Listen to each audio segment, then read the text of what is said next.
రేపు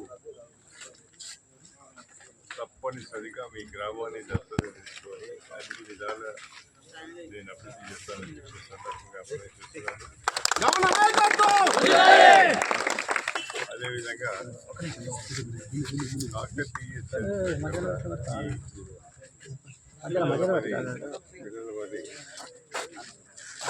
పిల్లల మరి గ్రామాన్ని ఒక టూరిజం డెవలప్మెంట్గా చేయాలని కూడా ఆలోచిస్తున్నాం. అదేవిధంగా ఏదైతే 6 గ్యారెంటీస్ ఇచ్చినామో దాని ప్రకారం ప్రతి ఒక్క హరుని కూడా అవి పేరుకట్టు చేయడం కాకుండా పేదవారికి ఎవరికైతే ఇల్లు తప్పనిసరిగా ఈ గ్రామాన్ని తీసుకొని పేదవాళ్ళందరూ కూడా ఇల్లు పెట్టించే కార్యక్రమం కూడా చేస్తారని చెప్పి ఈ సందర్భంగా మనం చేస్తున్నాం. చాలా సంతోషం.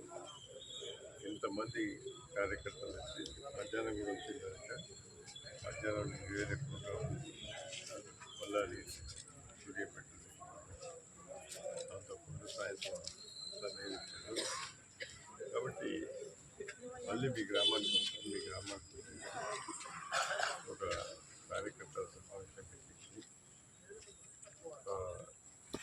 మీ గ్రామంలో ఉండబడిన సమస్యలన్నీ కూడా తీసుకొని అంచెలంచెలుగా వాటిని చేస్తానని సందర్భంగా ఏదేమైనా 2 మాసాలకు ఒకసారి ప్రతి గ్రామంలో కూడా పర్యటన చేసి ప్రజాపాలన కార్యక్రమం చేపట్టడం జరుగుతుందని ఈ సందర్భంగా మనం చేస్తున్నాం.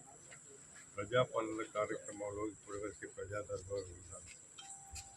కొన్ని వేల కేసులు సమస్య ఉన్న వాళ్ళందరూ నా దగ్గరికి వస్తే కొన్ని వేల కేసులు పరిష్కరించడం జరిగింది.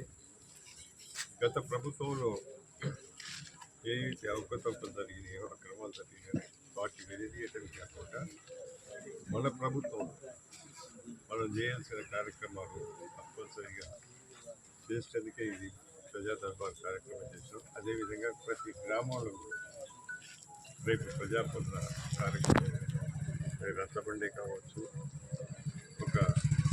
అక్కడికి వచ్చినట్టయితే అక్కడ ఉండబోయిన ఏదైతే సమస్యలు తెలుసుకుంటాం కాక అక్కడికక్కడే అధికారులతో మాట్లాడి సమస్య పరిష్కారం చేస్తాం.